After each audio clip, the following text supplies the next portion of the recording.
Olá, internautas aqui da TV 61, do Expresso 61. Eu tenho a grande satisfação de receber aqui hoje o professor Gladstone Leonel. O professor Gladstone, ele é professor do programa de pós-graduação em Direito Constitucional da Faculdade de Direito da Universidade Federal Fluminense.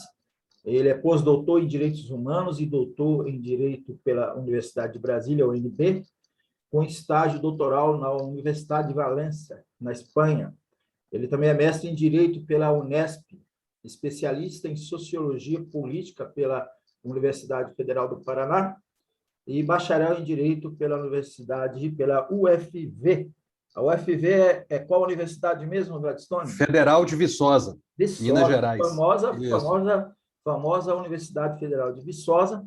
Ele é advogado, pesquisador e membro do Instituto de Pesquisa, Direitos e Movimentos Sociais, e é membro dos grupos Direito Achado na Rua da UNB e Crítica Jurídica Contemporânea. Como vai você, Gladstone? Tudo bem? Tudo bom, João. Uma satisfação estar aqui com vocês para a gente debater esses temas que não são tão caros no direito, né? Muito bom. Nós vamos falar sobre constitucionalismo achado na rua e constitucionalismo latino-americano. Mas antes da gente entrar no tema, eu gostaria que você, Gladstone, nos falasse como é que é a sua inserção no grupo de estudos O Direito Achado na Rua. Joia, João. Aproveito, né, além de te saudar também os membros, né, do Direito Achado na Rua, né, qual me fazem ter a oportunidade de conversar com você, sobretudo o professor José Geraldo, e saudar também as pessoas que prestigiam o programa, que têm interesse e curiosidade a respeito do debate da crítica jurídica, né? Nós, do Direito Achado na Rua, estamos no campo da crítica jurídica e algo que é fundamental nos dias de hoje, inclusive, né, entendendo o papel, muitas vezes, que o direito cumpre na nossa sociedade, né? Geralmente, um papel de demonstração de poder e muitas vezes de opressão, majoritariamente opressão sobre boa parte dos grupos. Então a gente fazer esse processo de reflexão a partir da crítica é bem importante. A minha inserção no Direito Achado na Rua, como você teve a oportunidade de fazer a leitura aí do meu currículo, né, pôde perceber que eu já passei por vários estados, várias universidades públicas, Brasil afora, né? Felizmente, eu acho que é um elemento importante para a gente conseguir captando e vivenciando experiências que são importantes para a nossa formação acadêmica e formação cidadã, que eu acho que é um pouco o papel também que a universidade pública nos proporciona. E, felizmente, eu ainda continuo, né, na universidade pública, agora na centenária Universidade Federal Fluminense, que é aqui em Niterói, apesar de eu morar no Rio de Janeiro, né, muito próximo. E tive a oportunidade de conhecer o Direito Achado na Rua, já atuando, né, na assessoria jurídica popular, na advocacia popular. Então, junto à RENAP, que é a Rede Nacional de Advogados Populares, eu advogava numa organização de direitos humanos em Curitiba, chamada Terra de Direitos, e dentro da academia tinha projetos muito próprios, né, relacionados à luta pela terra, enfim, a assessoria com grupos próximos à reforma agrária. Então, tive a oportunidade de advogar e trabalhar junto ao movimento de atingidos por barragem, ao movimento sem terra. Então, essa vivência, né, junto aos movimentos sociais me aproximou, obviamente, do direito achado na rua quando eu almejo fazer o doutorado na Universidade de Brasília. Quando eu passo no doutorado na linha, né, do direito achado na rua, que é uma das linhas, na minha época, né, era uma das linhas do doutorado, aí eu tive a oportunidade de ingressar no grupo e, enfim, continuar tocando meus projetos, minhas pesquisas nesse tema. Tive a oportunidade, a partir do momento que estava no Direito Achado na Rua, de trabalhar na minha tese o novo constitucionalismo latino-americano, que era um conceito que vinha sendo trabalhado, né, na academia, com influência dos debates na América Latina, dos governos progressistas e alguns pesquisadores, inclusive de fora da América Latina, da Espanha também, de Portugal, que trabalhavam esse tema. Me deu a oportunidade de fazer um doutorado sanduíche na Espanha, em Valência, e morar um tempo na Bolívia, em La Paz, fazer minha pesquisa de campo. E foi a partir dessa temática e a partir dessas pesquisas que eu fui também aprofundando minhas análises sobre constitucionalismo latino-americano e começamos a falar, né, trazendo esse debate para o direito achado na rua, no que a gente trabalhou como sendo um constitucionalismo achado na rua, né? Então, tem muito dessa influência do debate latino-americano mesmo, dentro da pesquisa, a relação com o grupo do direito achado na rua e a possibilidade que deu da gente discutir entre nós algumas categorias que passam a fazer sentido para compreender uns processos históricos recentes aí na América Latina. Muito bom. Você que nos assiste aqui, né, pelo programa, assiste o nosso programa O Direito Achado na Rua pela TV 61, informar a vocês que essa entrevista com o professor Gladstone Leonel, aliás, essa nossa conversa, nosso encontro com o professor Gladstone Leonel vai ser dividido em duas partes. Nessa primeira parte, nós vamos falar sobre o constitucionalismo achado na rua e constitucionalismo latino-americano, e na segunda parte nós vamos falar do tema direito à agroecologia, que é um dos temas que o professor trabalha. Gladstone, vamos então, né, vamos expor aí sobre a questão do constitucionalismo achado na rua. E depois você já emenda com o constitucionalismo latino-americano.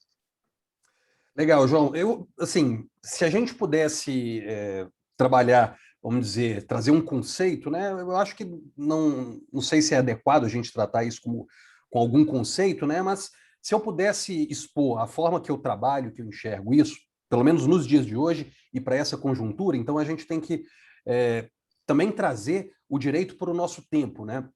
Se a gente pega historicamente como que são tratados determinados processos constitucionais, muitas vezes eles surgem ao longo da história como formas de, vamos dizer, de frear movimentos que poderiam contribuir para uma ruptura, né, do modelo de status quo mais conservador, né, que era implementado até então, né?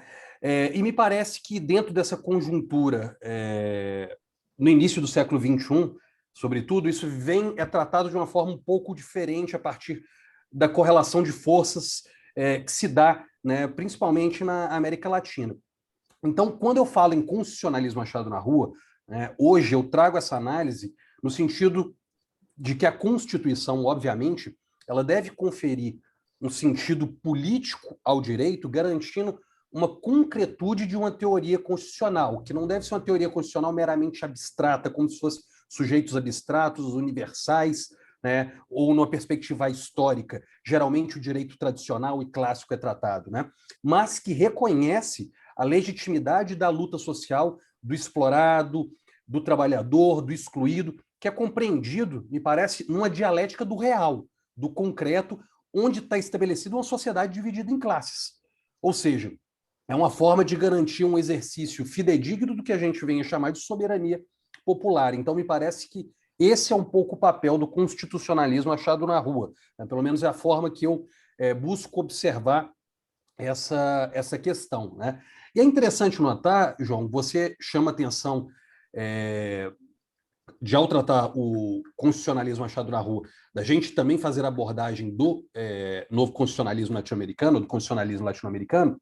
É importante destacar que muita gente confunde o que foi o neoconstitucionalismo com o que a gente chama de constitucionalismo latino-americano, o novo constitucionalismo latino-americano, ou como alguns professores falam, constitucionalismo pluralista latino-americano. E esses últimos que eu falei são diferentes do chamado neoconstitucionalismo, que se estuda no direito. Por quê?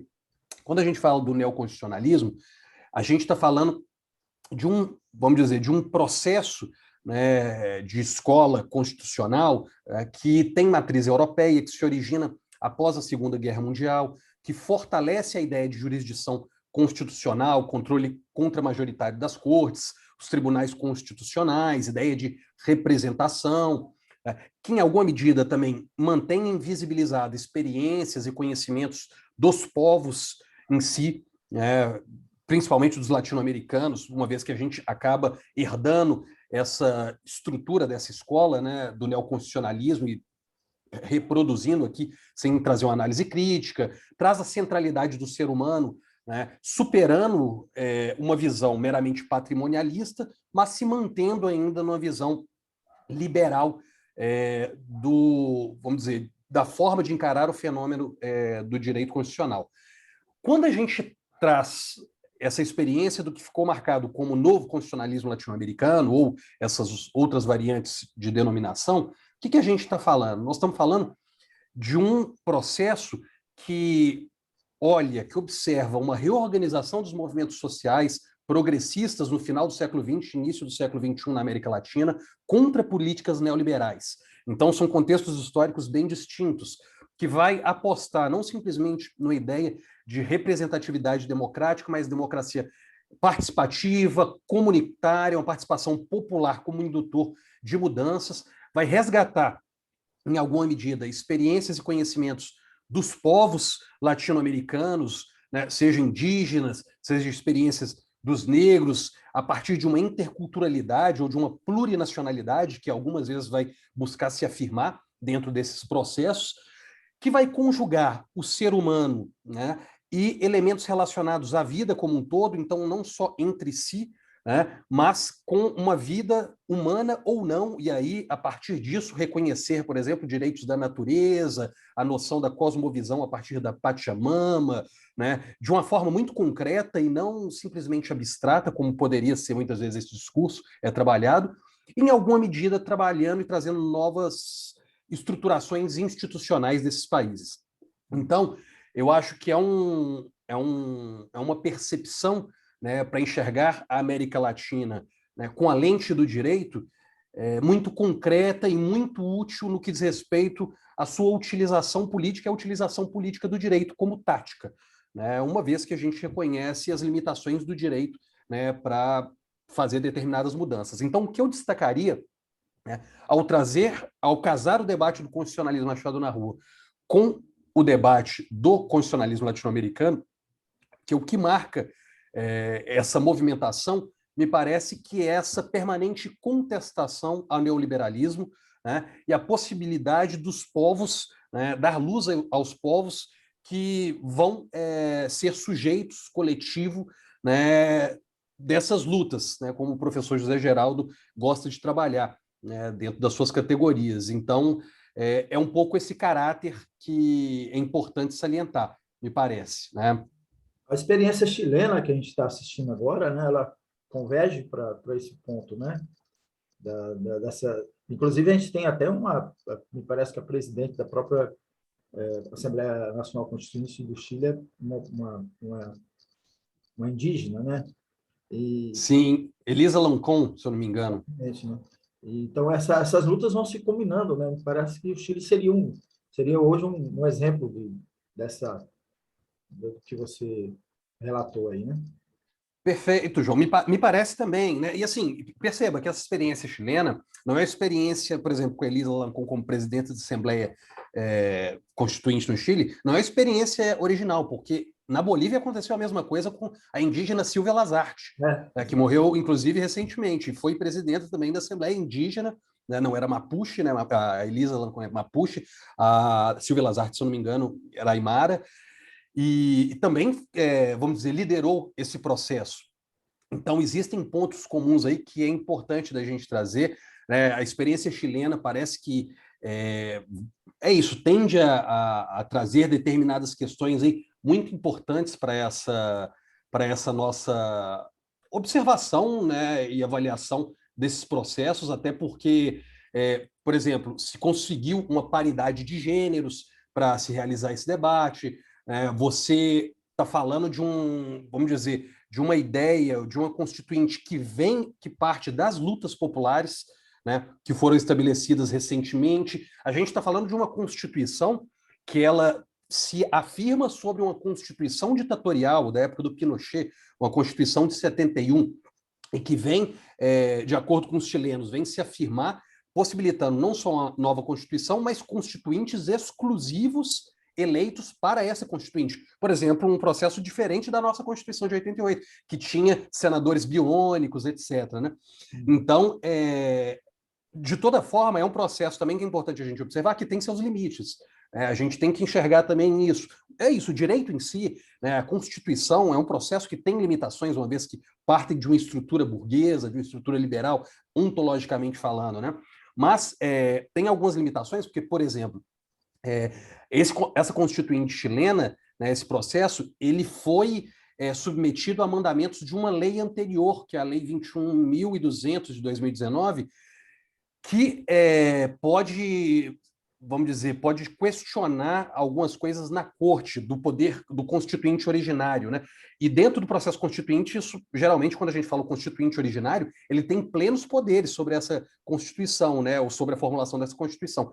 Então, é uma coisa meio esquisita que me parece que o próprio processo político, ele pode se afirmar sobre isso, sabe? Então, assim, e de fato se constituir quanto originário, né, e não ser limitado por uma lei anterior, o que me parece que é uma coisa meio esquisita, né? Mas é uma experiência que é isso, a gente tem que continuar acompanhando, que me parece que ela vem sim contribuir dentro desse marco do constitucionalismo latino-americano, né, e dessa perspectiva do constitucionalismo achado na rua. Agora é importante notar também, João, se me cabe mais uma observação sobre essa questão, é que por mais que a gente esteja falando, por exemplo, da experiência chilena mais recente agora, olhando para a experiência boliviana, né, é importante a gente chamar a atenção que o fato de chamar algumas dessas experiências a partir do novo constitucionalismo latino-americano não quer dizer que o fato de chamarem de novo, a gente está falando de algo que é completamente original e que só surgiu agora, né? É isso, a gente está demarcando uma expressão que já era usada na academia, né, para tentar trabalhar um processo histórico, um processo político, jurídico aí, né? Mas não quer dizer que é a coisa nova que nunca tinha acontecido desde então, né? Até então, e aí é importante falar isso, porque às vezes a crítica se dá ao nome, né, ao conceito. E se a gente for observar, historicamente, tiveram outras movimentações, outros enfrentamentos, inclusive anticoloniais, que forjaram projetos constitucionais, de formas jurídicas de constituição de Estado, que já haviam enfrentado, mesmo não fazendo parte desse novo constitucionalismo latino-americano, como foi o caso, por exemplo, do Haiti, né, na Revolução Haitiana, no início do século XIX, caso do Paraguai, que o professor Marés trabalha também, né, isso no início do século XIX também.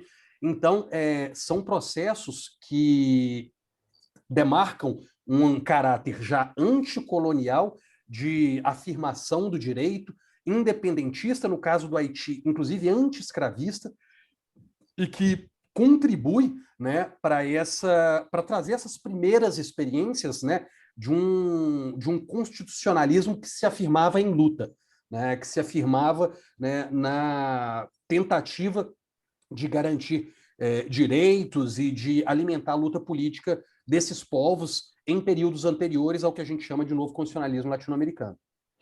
Você mencionou a questão da construção dessas novas constituições, da luta desses povos na construção, mas eu queria que você comentasse sobre a resistência dos povos, e aí vamos pegar a experiência brasileira, e também temos experiência em outros países, contra a destruição das constituições que garantem direito. Por exemplo, a nossa Constituição Cidadã, desde 93, né, desde ali 5 anos depois da sua promulgação, ela já começou a ser desfigurada, e a luta do povo brasileiro tem sido da manutenção desses direitos dentro da nossa Constituição, que são direitos que contrapõem aí essa investida ultra neoliberal que a gente está experimentando, né? João, é isso, né? A gente vive um contexto político que é um contexto de ataque direto, me parece, né, aos direitos sociais que foram estabelecidos nesses pactos sociais.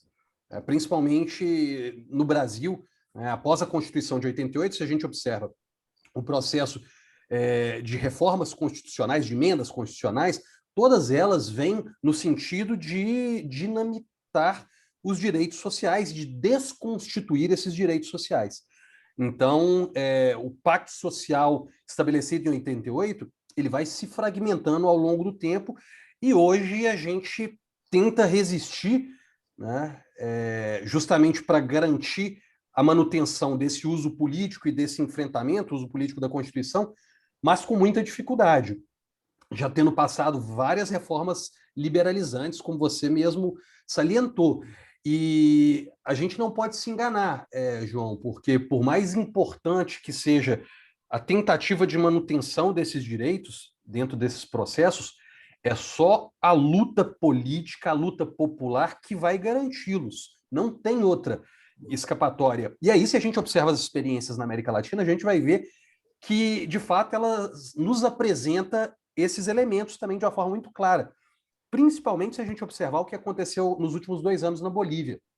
Em 2019, a gente tem um golpe na Bolívia após a chapa Evo Morales, Álvaro Garcia Linera serem vitoriosas nas eleições. A OEA, né, por incrível que pareça, a Organização dos Estados Americanos, tumultua e questiona o resultado das eleições de uma forma completamente infundada e, me parece, intencional, né, para causar instabilidade política. Aquilo ali, aquele ambiente é aproveitado por determinados setores, setores de milícias, setores militares e dos grupos políticos que estavam ali presentes, que foram derrotados na eleição, tomam o poder e dão um golpe militar em pleno 2019, um golpe daqueles tradicionais, com tanque e etc. na rua, né, violência sobre as pessoas, né, os outros que faziam enfrentamento, o que teve que gerar, né, como reação, né, dos candidatos presentes, ou dos vitoriosos, no caso, o presidente Evo e o vice-presidente Álvaro Garcia Linera tiveram que pegar um avião urgente e conseguir sair da Bolívia porque estavam correndo risco de ser assassinados. Né? Por que eu estou lembrando dessa história? Porque por mais que se tivesse uma constituição forte, por mais que se tivesse todo um processo de mobilização em razão das eleições, ainda assim foi possível dar um golpe de Estado. Mas o que venceu esse golpe? Né? Em 2019, e aí me parece que é importante trazer um pouco a experiência dessa Constituição, porque esse governo golpista, que se estabeleceu a partir da Jeanine Áñez, né, ela ficou desestabilizada a todo momento, enquanto ela estava nesse mandato tampão. Né?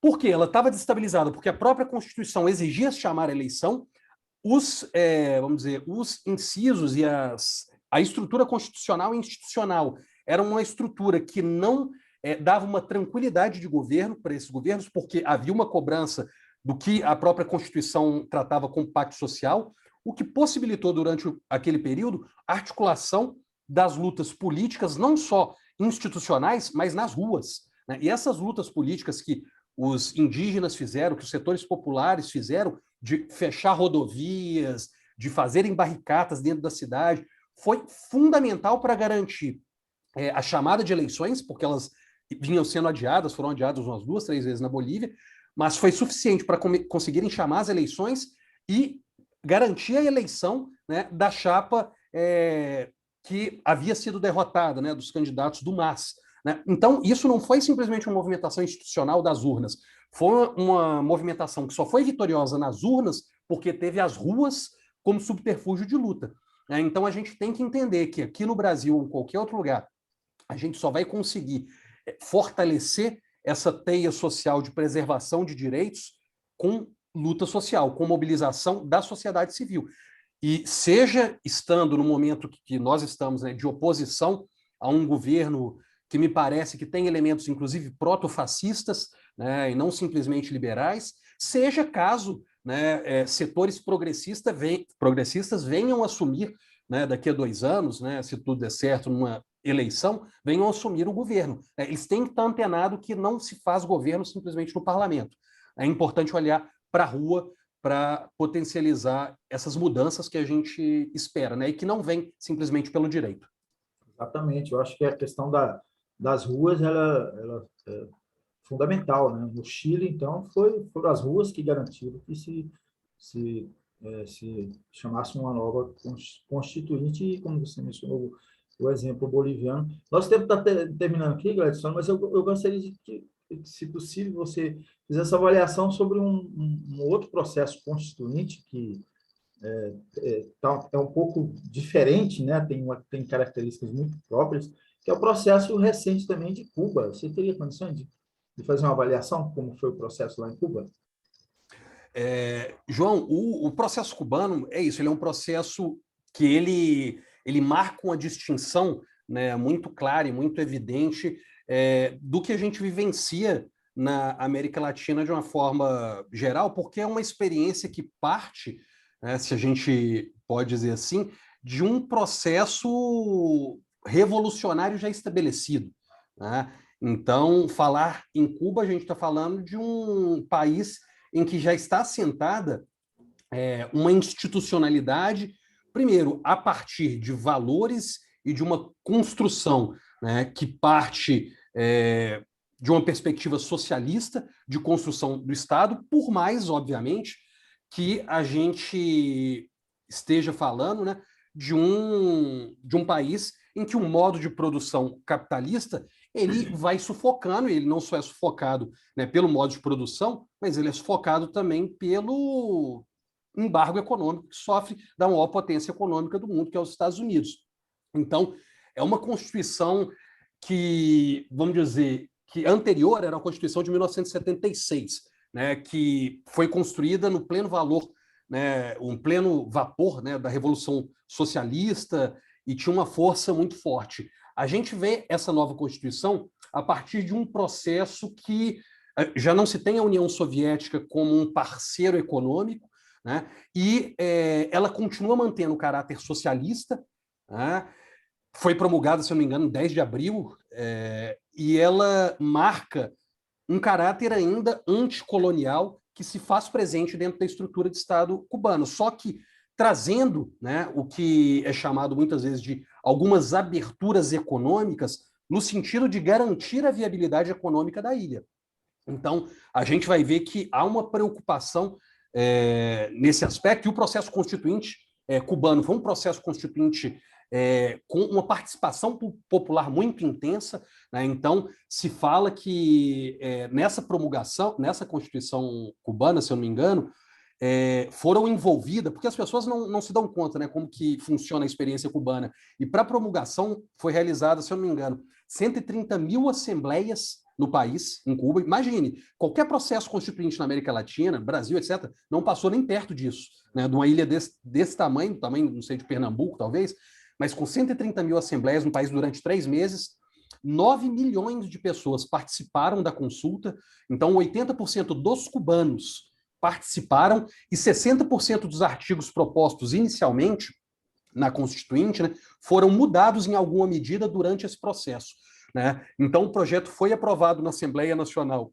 de Poder Popular no fim de 2018 e submetido a um referendo popular em fevereiro de 2019, coisa que o nosso processo constituinte não aconteceu. Lá, ou seja, a população teve que aprovar ou não. E 86,65%, se eu não me engano, da população votaram sim, aprovando a Constituição. Então, um processo de intensa participação popular, porque é um povo já consciente politicamente, né, da participação dos processos, justamente porque é parte, né, da cultura revolucionária e contra-hegemônica que a ilha vive, né, em constante, permanente resistência frente, né, às agressões imperialistas que ela sofre há tantos anos, né?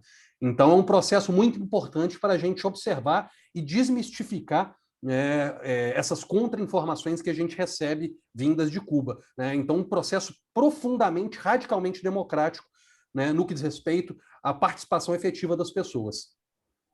Bom, isso é um tema muito importante e a gente pode voltar em outro momento com você, Gleison, para a gente aprofundar no constitucionalismo achado na rua e com essa vertente na questão latino-americana.